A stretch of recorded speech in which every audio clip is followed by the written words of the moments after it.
Aujourd'hui, on parle de respiration. Je vous présente 3 choses à connaître absolument pour mieux respirer et on commence tout ça dans quelques secondes.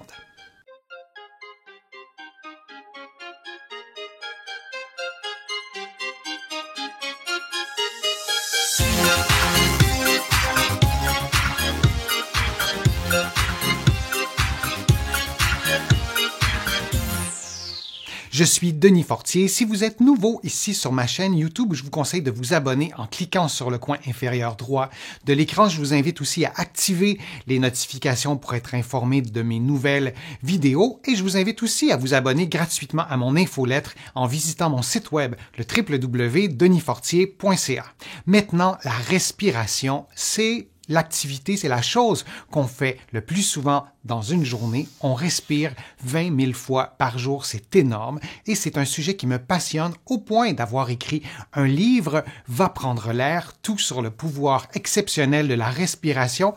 En fait, c'est la première vidéo que j'enregistre depuis la parution de mon livre. Vous allez trouver les liens dans la description de cette vidéo aussi pour vous le procurer et vous allez y trouver tout plein d'informations, de trucs, de conseils, d'exercices sur la respiration. Et aujourd'hui, je vous parle de 3 choses à connaître absolument pour mieux respirer. Avant toute chose, rappelons que la respiration, c'est directement lié à votre santé physique, à votre santé psychologique aussi, au stress, à l'anxiété. Mieux vous respirez, plus vous êtes à l'abri en quelque sorte de certains problèmes de santé mentale et aussi la respiration, c'est lié à notre bien-être, à notre santé émotive. Lorsqu'on rit, lorsqu'on pleure, lorsqu'on crie, lorsqu'on est fâché, on respire différemment. Donc, la respiration, elle est ancrée dans toutes les sphères de notre vie et de notre qualité de vie. La première chose à connaître sur la respiration, c'est qu'il s'agit d'une fonction d'abord automatique. Et lorsqu'on fait des exercices de respiration, lorsqu'on observe que notre respiration elle n'est pas optimale, faut d'abord lâcher prise, faut d'abord reprendre cet incroyable pilote automatique, se réapproprier cet incroyable pilote automatique de la respiration. Alors, je conseille toujours à mes patients de ne pas trop vouloir tout contrôler, de se donner du temps lorsqu'on fait des exercices de respiration pour bien intégrer les choses et d'observer ce qui se passe avec votre respiration, d'observer ce pilote automatique de votre respiration parce qu'il se fait d'abord de façon automatique, autonome et ensuite d'intégrer des conseils, des exercices et à partir en adoptant en fait cette stratégie-là, vous allez arriver à de bien meilleurs résultats. Vous allez voir défiler durant toute ma vidéo des liens de mes vidéos qui vous proposent des programmes d'exercices respiratoires, qui vous expliquent des exercices respiratoires très précis. La deuxième chose à connaître lorsqu'on veut mieux respirer, c'est de se souvenir que la respiration abdominale, c'est la respiration la plus efficace.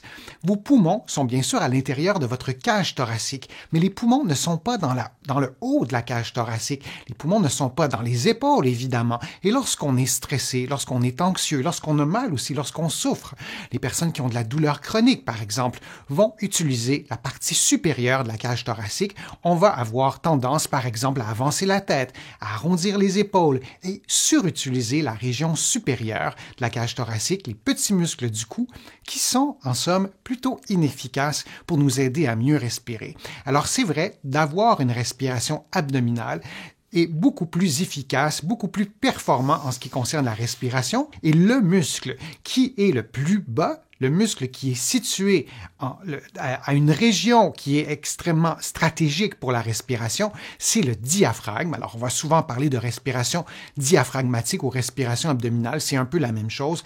Et pour le stimuler, le diaphragme, c'est tout simple. Vous placez vos mains sur l'abdomen et vous respirez d'abord normalement, je vous le disais, en observant ce qui se passe.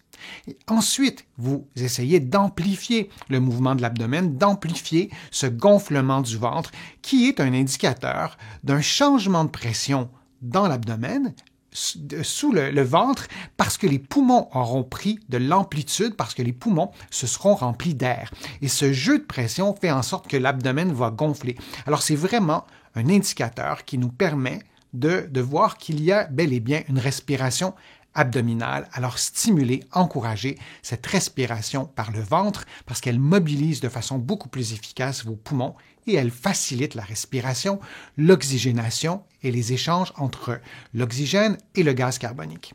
Une autre chose à connaître pour mieux respirer, pour se sentir mieux, c'est d'expirer plus souvent.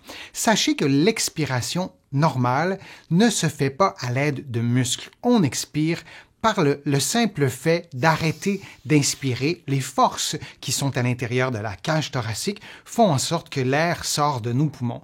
Donc, il n'y a pas de muscles attitrés spécifiquement à l'expiration automatique. Je vous parlais du pilote automatique. Le pilote automatique ne fonctionne qu'avec les muscles de l'inspiration. Alors, c'est pour cette raison, entre autres, qu'il est intéressant d'expirer volontairement, régulièrement durant la journée. Pour une autre raison également, nos vies font en sorte qu'on ne bouge plus. Il y a les écrans qui nous immobilisent, les claviers nous immobilisent aussi. Alors cette partie du corps, notre cage thoracique, nos bras, notre tête est souvent immobile. Et lorsque vous êtes immobile devant cette technologie, eh bien, vous respirez moins, vous respirez dans une amplitude qui est réduite. À la longue, avec les minutes, les heures, les jours et les années qui passent, on prend l'habitude de ne plus expirer.